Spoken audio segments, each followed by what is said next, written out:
요한복음 20장 30절 31절에 보면 이런 말씀이 있습니다.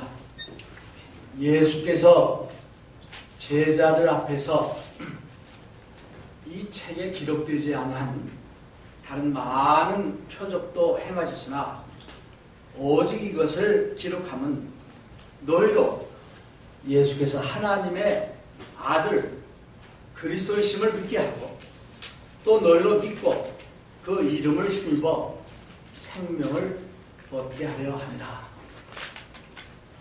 사도 요한은 기적을 표적이라고 말하면서 사실은 예수님이 땅에 계실 때 많은 표적을 행하셨는데 그 중에 7가지를 선택해서 요한복음에 기록을 했습니다. 표적이란 말은 무슨 뜻이냐면은 뭘 표시한다 하는 겁니다. 그러니까 표적을 통해서 이제 그 표적의 그 마지막 어떤 것을 가르치는 것이 표적입니다. 그러니까 예수님이 행하신 많은 표적을 통해서 예수님이 하나님의 아들이심을 믿게 하고 또 그 이름을 통해서 너희로 하여금 구원을 받게 하려 함이라 라고 이제 사도 요한은 얘기하면서 오늘 이 본문을 우리가 좀 이해를 하면 좋을 것 같습니다. 사도 요한은 기적을 행하는 또 표적을 행하는 2가지 목적을 얘기하고 있습니다. 하나는 예수님의 하나님의 아들 되심을 나타내는 것이고 또 예수님의 이름을 통해서 모든 사람들이 구원받게 하려 하는 것이다. 그 사실을 염두에 두고 오늘 본문 말씀을 우리가 살펴보면 교훈을 찾아볼 수 있을 겁니다. 가나라는 도시는 나사렛에서 한 4마일 북동쪽에 있는 조그마한 도시입니다. 예수님께서 이제 공생애를 시작하시고 세례 요한으로부터 세례를 받으신 다음에 처음으로 가나라는 동네에 가서 기적을 행하시는 그런 이야기입니다. 이제 요한복음 2장 1절에 보니까 사흘 되던 날에 갈릴리 가나에 혼인이 있어 예수의 어머니도 거기 계시고 예수와 그 제자들도 혼인의 청함을 받았더니 마태, 마가, 누가는 예수님의 행적과 어떻게 보면 예수님의 전기와 같은 그런 내용들이 나와 있습니다. 근데 요한복음은 조금 달라요. 요한복음은 예수님의 교훈의 그 깊은 의미를 우리에게 가르쳐줍니다. 그래서 요한복음을 읽으면서 예수님의 교훈의 그 깊은 뜻이 어디 있는가 우리가 헤아려 볼 수 있는데 여기 2장 1절에 보니까 사흘 되던 날에로 시작을 합니다. 근데 여러분들이 요한복음 1장을 읽어보면은 요한이 다음 날 또는 이튿날 하면서 그 날짜를 이런 식으로 기록을 하고 있습니다. 예를 들어서 이제 세례 요한이 예수를 첫 번째로 만난 장면이 나오고 1장 35절을 보니까 또 이튿날 요한이 자기 제자 중 2사람과 함께 섰다가 그 뒤에 보면은 43절에 이튿날 예수께서 갈릴리로 나가려 하시다가 빌립을 만나 이르시되 나를 쫓으라 하시니 그러니까 이튿날 그러니까 이튿날 그 다음 날이죠. 이렇게 생각을 하나씩 따져가면은 2장 1절에 사흘 되던 날에 하면은 이게 안 맞아 순서가. 사흘이 아니라 나흘 이렇게 돼야 합니다. 근데 왜 사흘이라고 했을까? 이제 그걸 좀 이해를 해야 돼요. 예수님께서 나다나엘이라는 그 제자를 부르시고 그곳에서부터 가나까지 가려면 한 이틀이 걸립니다. 그래서 그때로부터 따져서 사흘 되던 날, 이런 의미인데, 또 이 사흘은 3이라는 숫자는 성경에서 상당히 의미 있는 숫자입니다. 성부, 성자, 성령, 그 3이죠. 예수님께서 이제 십자가에 달려 돌아가셨다가 며칠 만에 부활하셨습니까? 사흘 만에 부활하셨어요. 그래서 저는 요한 그 사흘에 대한 어떤 의미를 아마 다시 이렇게 부여하기 위해서 사흘 되던 날에 라고 기록을 한 것 같습니다. 그래서 갈릴리 가나에 조금 전에 말씀드린 대로 가나라는 도시는 아주 작은 도시인데 이제 갈릴리 호수에서 좀 떨어진 밑으로 있는 도시고 예수님이 자라난 나사렛에서는 조금 북쪽에 있는 이런 조그마한 마을이었습니다. 그 마을에 혼인잔치가 있었는데 예수님과 그의 제자들이 초청을 받았고 예수님의 어머니 마리아도 거기 있었더라 그랬어요. 자고로 동서고금을 막론하고 결혼 예식은 상당히 중요한 예식 중에 하나입니다. 우리나라도 옛날부터 결혼식 하면은 아주 가난하든 부하든 가능하면은 성대하게 치르는 것이 결혼 예식입니다. 예수님 당시 그 중동 지역도 결혼하면은 아주 중요하고 아주 큰 잔치를 베풀었습니다.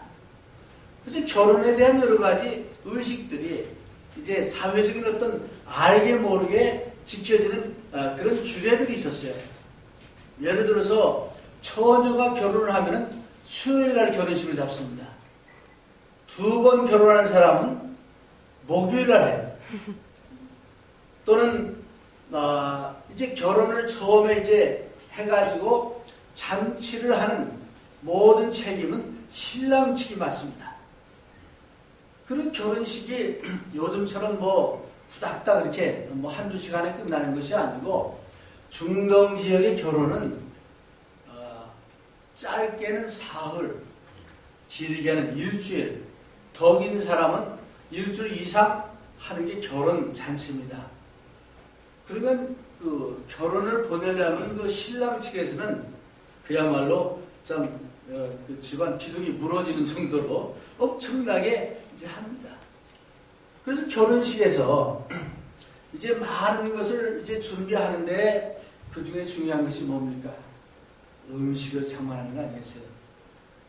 그래서 음식을 이제 나름대로 잘 장만하는데 만약에 음식이 모자라가지고 떨어졌다 하면 그 결혼의 주인공 또 그 가족은 망신 중에 그렇게 큰 망신이 없습니다. 망신으로 끝나는 것이 아니고 만약에 신랑 측에서 결혼식을 제대로 준비하지 못하고 뭐가 떨어졌다, 좀 시시하겠다 하면은 신부 측에서 법적으로 책임을 물을 수까지 있는 그런 풍습이 있었습니다. 근데 오늘 가나의 혼인잔치에 보니까 한참 신나게 잔치를 하고 있는데 포도주가 떨어집니다. 어쩌면 아마 마리아, 예수님의 어머니하고 신랑 측 어머니하고 친구인지 어떤 친척인지 관련이 있었던 것 같아요. 우리가 상상을 해보면은 그 신랑 측 어머니가 마리아한테 와서 이제 얘기를 한 거예요. 포도주가 떨어졌다. 보통 난리가 아니죠. 그리고 돈이 많으면은 빨리 보내가지고 이렇게 구해다가 할 수 있는데 어쩌면 아마 마리아도 가난했지만은 그 신랑 신부 측도 좀 신랑도 가난했던 것 같아요. 이거 빨리 사올 수 있는 이게 안 되니까 걱정을 하는 거예요. 그러니까 마리아가 그 얘기를 듣다가 방법이다 하고 생각해낸 것이 뭡니까? 자기 아들 예수님을 부른 겁니다. 그래서 3절에 보니까 포도주가 모자란지라 예수의 어머니가 예수에게 이르되 저희에게 포도주가 없다 하니 짤막하게 이렇게 나와 있지만은 이 말 속에는 이제 마리아가 예수님이 하나님의 아들이시고 예수님이 메시아이심을 믿기 때문에 은연중에 예수님에게 압력을 넣는 겁니다. 그러면서 자, 이 포도주가 떨어졌다고 하는데 어떡하지? 그런 얘기예요. 네. 그러니까 마리아는 자기 아들이 이것을 해결해 줄 줄 알고 믿었던 거예요. 그래서 이제 포도주가 없다니. 포도주는 성경에 보면은 기쁨, 어떤 잔치라든가 기쁜 일이 있다든가 즐거운 일이 있다든가 하면 항상 포도주가 등장합니다. 그래서 즐거운 것을 얘기할 때는 포도주가 나와요. 그래서 유대인의 어떤 랍비는 포도주는 기쁨의 상징이다 라고까지 얘기를 했습니다. 그러니까 이 결혼잔치야말로 기쁨이 충만하고 정말 모든 사람들이 같이 기뻐하고 즐거워하는 그런 잔치인데 포도주가 떨어졌다는 것은 기쁨이 사라졌다는 얘기죠. 그렇죠? 저는 우리 인생살이도 항상 순풍에 돛담배처럼 항상 좋은 게 아니죠. 항상 내가 필요한 것이 다 갖춰지는 게 아니죠. 이 정도면 됐다라고 생각하는데 갑자기 포도주가 떨어져. 그런 경우 많잖아요. 저 사람은 정말 모든 걸 갖추고 있다. 정말 만족할 것이다. 라고 믿었는데 좀 깊이 들어가 보면은 그렇지. 마음이 허전하고 허무하고 불평과 불만이 있고 그렇습니다. 제가 아주 오래전에 한국에서 그 피크닉이라는 미국 영화를 아마 나이 드신 분은 기억하는데 킴노박 나오고 야 거기 보니까 미국의 그 참 동리가 나오는데 얼마나 멋있는지 집도 멋있고 정원도 멋있고 뭐 정말 내가 상상하는 파라다이스가 아마 저렇게 생기나 보다 그렇게 생각했어요. 미국에 와보니까 아니야. 겉보기에는 평화스럽고 멋있는 뭐 정원이 있고 아름다운 집이 있고 근데 안으로 들어가 보면은 그 모든 것을 갖고 있는 그 사람들이 허무하고 부부간의 갈등이 있고 가정의 문제가 있고 또 부모와 자녀 간의 문제가 있고 뭐 여러 가지 많은 문제들이 있는 것을 봅니다. 이제 가나에 혼인잔치하는 이 집에도 포도주가 떨어진 거죠. 그래서 마리아는 예수님에게 포도주가 없다 하니 예수님은 우리의 필요한 것을 채워주시는 분입니다. 아멘. 그뿐 아니라 포도주 정도가 아니고 기쁨의 근원, 참된 행복의 근원을 주시는 분이 예수님이십니다. 아멘. 바로 사도 요한은 그것을 우리에게 가르쳐주기 위해서 이제 7가지 기적 중에서 이 첫 번째 기적을 여기서 보여주고 있는 것입니다. 예수님이 이 땅에 오신 것도 보면은 가장 서민적인 방법으로 오셨습니다. 그렇죠? 또 예수님이 전도를 시작했는데 전도 대상도 이런 뭐 엘리트 계층이고 높은 사람들 위주가 아니고 가장 서민들에게 이제 가서 먼저 복음을 전했습니다. 근데 예수님이 기적을 행하신 것도 보니까 이 가난한 집, 결혼식, 가장 보통 사람들이 귀하게 여기는 그 결혼식장에서 기적을 행했습니다. 그래서 한마디 제가 말씀을 드리고 싶은 것은 우리가 흔히 예수 믿는다 또는 예수님을 생각하면 아주 거룩하고 정말 깊은 산속에 들어가서 토굴에서 도나 닦고 하는 그것이 예수 믿는 것으로 착각하는 사람도 있습니다. 예수님은 이 땅에서도 또는 죽은 후에도 우리에게 기쁨과 즐거움과 생명을 주시는 그런 예수님이신 것을 믿으시기 바랍니다. 아멘. 진짜 예수님을 믿으면은 이 땅에서도 기쁘게, 보람되게, 화목하게 사랑이 충만한 그런 삶을 살 수 있습니다. 예수님은요, 이 복음서를 보면은 파티에 많이 가셨어요. 네. 근데 예수님은 따라다니는 추종자들 집에만 가신 게 아니고 때로는 그 반대자들, 바리새인들이 초청해가지고 뭐 거기도 갔고 세리 집에도 가셨고 뭐 등등 예수님은 여러 그런 그 잔치집에 많이 가셨어요. 그 말은 바꿔 말하면 예수님은 우리 모든 사람들 그 가운데서 보통 삶 가운데서 우리에게 어떻게 살아가는가, 어떻게 기쁨과 평화를 누리는가 이것을 보여주신 거예요. 그래서 예수 믿는 사람들이 흔히 잘못된 생각은 예수 믿는 사람은 뭐 재미도 없고 뭐 하지 말라는 것도 많고 그래서 나 예수 못 믿겠다. 잘못됩니다. 예수 믿는 가정이 그 어떤 가정보다도 더 행복하고 더 화목하고 더 정말 기쁨이 충만한 가정이 되는 것을 믿으시길 바랍니다. 아멘. 자, 그래서 마리아가 예수님의 어머니가 저에게 포도주가 없다 하니 4절에 보니까 예수께서 가라사대 때 여자여 나와 무슨 상관이 있나이까 내 때가 아직 이르지 못하였나이다. 어떤 사람이 이 성경을 아니 예수님이 자기 어머니 보고 여자여 그럴 수 있나?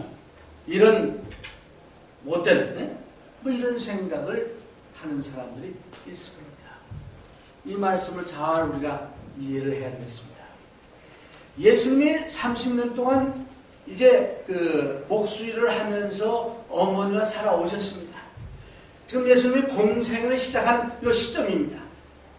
그래서 여기서 예수님이 마리아에게 나는 당신의 아들이지만 이제는 하나님의 아들로서 메시아로서 이제 일을 시작하는데 그 하나님의 때에 맞추어서 그 요한복음은 때라는 말이 많이 나와요. 네. 그래서 아직 때가 이르지 않았다는 말이 많이 나옵니다. 이게 아직 그 때가 이르지 않았다는 것을 그 관계를 새롭게 이렇게 보여주는 그런 의미로 여자여라고 말합니다. 그래서 지금 우리가 생각하는 어머니라고 부르지 않고 여자여 하면 굉장히 불경스러운 말로 이해가 되겠지만 그 당시로 가서는 또 그렇게 할 수도 있을 거죠. 그런 어떤 예수님의 깊은 의미가 내포되어 있음을 아시길 바랍니다.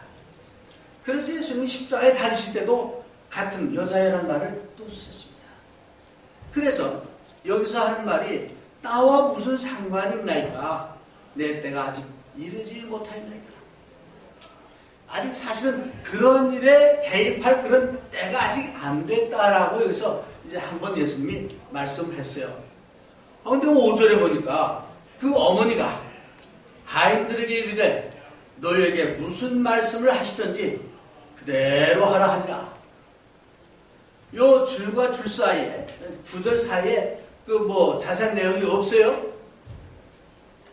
마리아가 예수님의 말씀을 듣고 섭섭해가지고 그럴 수 있느냐 뭐 등등 할 수도 있고 근데 그런 거 다 생략되고 여기 보니까 그 어머니가 하인들에게 이르되 너희에게 무슨 말씀을 하시든지 그대로 하라 하니라. 마리아의 자세를 봅시다. 마리아가 왜 이렇게 예수님에게 부탁을 했겠습니까? 마리아가 예수님을 잉태했을 때 천사가 나타났잖아요. 또 예수님이 이제 이 땅에 처음 태어났을 때 첫 번째 크리스마스 때 천사들이 나타나서 찬양도 불렀고 목자들이 나타났고 또 동방 박사들이 나타났고 그때부터 마리아는 예수님이 보통 사람이 아니고 하나님의 아들이심을 믿었잖아요. 그러니까 마리아는 예수님이 무슨 말을 하든지 상관하는 거예요. 그래서 그 사실을 믿었기 때문에 여기서 하인들에게 이르되 너에게 무슨 말씀을 하든지 그대로 하라 하니라. 그 예수님에게 한 말이 아니고 하인들을 향해서 하십니다. 여기서 예수님과 마리아의 관계를 다시 한번 보면은 마리아는 어떻게 보면 첫 번째로 예수님을 믿었던, 메시아를 믿었던 신자였습니다. 그렇죠? 네. 그러기에 그 하인들에게 이런 말을 했던 거예요. 그래서 그 말을 이제 하고 보니까 6절에 거기 유대인의 결례를 따라 두세 통 드는 돌 항아리 6이 여는지라. 이게 무슨 얘기냐? 유대인들은요, 이 깨끗이 씻는 그 의식이 아주 강합니다. 레위기서라든가 이런 데 보면은 그 의식이 여러 가지 많이 있는데 그 음식을 먹기 전에는 이제 손을 씻습니다. 손도 그냥 막 씻는 게 아니고 뭐 이렇게 해가지고 여기다 물을 하고 뭐 그 의식이 있어요. 그래서 그 손을 씻기 위해서 돌 항아리 6개가 거기 놓여 있다. 그런 얘기예요. 보통 이 돌 항아리 하나에는 한 30gallon 정도 물이 들어간다고 합니다. 그러니까 3, 6, 18, 한 180gallon이 들어가는 돌 항아리가 거기 놓여 있습니다. 그래서 이제 7절에 보니까 예수께서 저에게 이르시되 항아리에 물을 채우라 하신즉 아구까지 채우니. 이게 예수님이 마리아에게 자기 어머니에게 이렇게 말씀을 했지만은 결국 그 어머니의 말씀에 이제 순종해서 어떻게 보면은 또 이 신랑 신부를 이제 참 불쌍히 여겨서 여기서 기적을 행하는 장면이 나오는데 예수님께서 기적을 행하시는 그 방법도 상당히 참 특이합니다.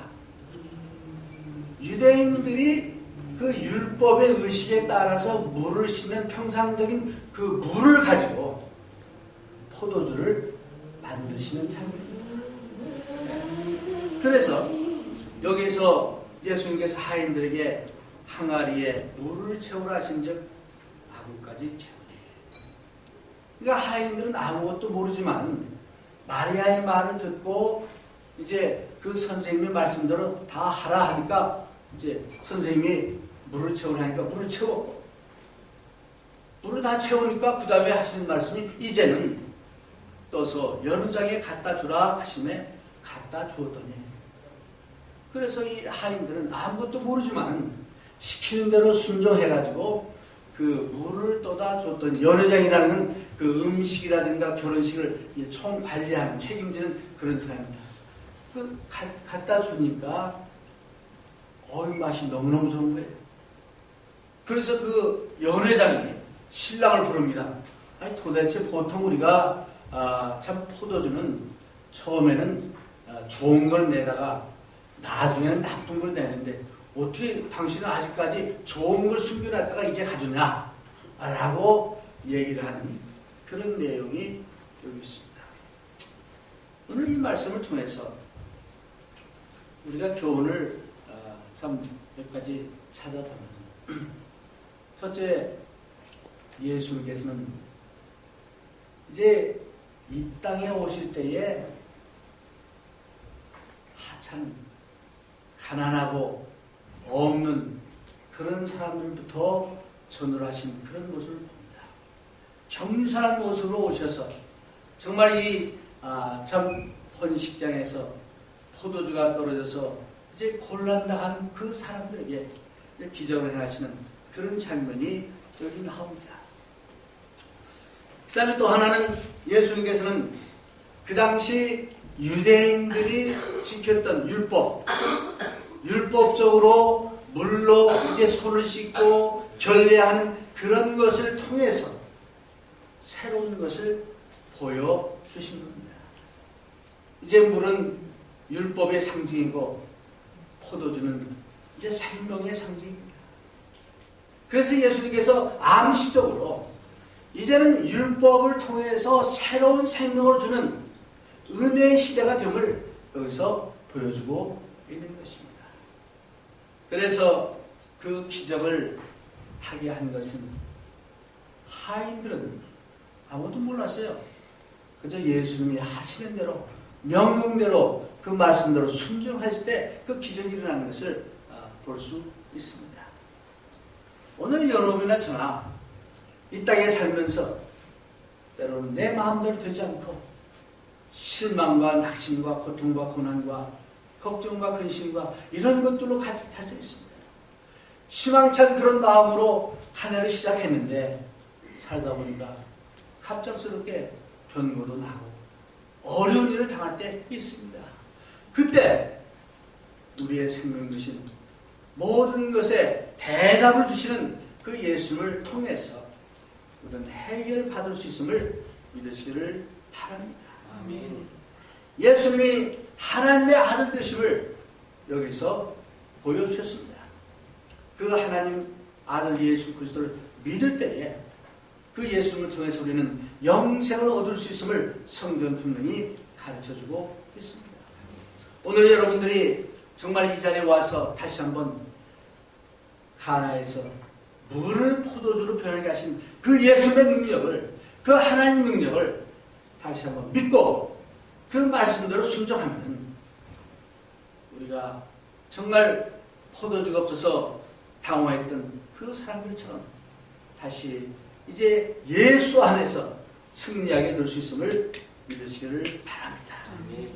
주님은 말씀하기를 내가 이 땅에 온 것은 양으로 생명을 얻게 하고 더 풍성히 얻게 하려 하는 것이다 라고 말씀했습니다. 예수님 우리에게 더 큰 것을 주시고 더 좋은 것을 주시고 더 풍성한 것을 주시겠다고 약속하셨고 주셨습니다. 어느 미국의 그 비즈니스 맨이 멕시코의 조그마한 어촌을 방문했다고 합니다.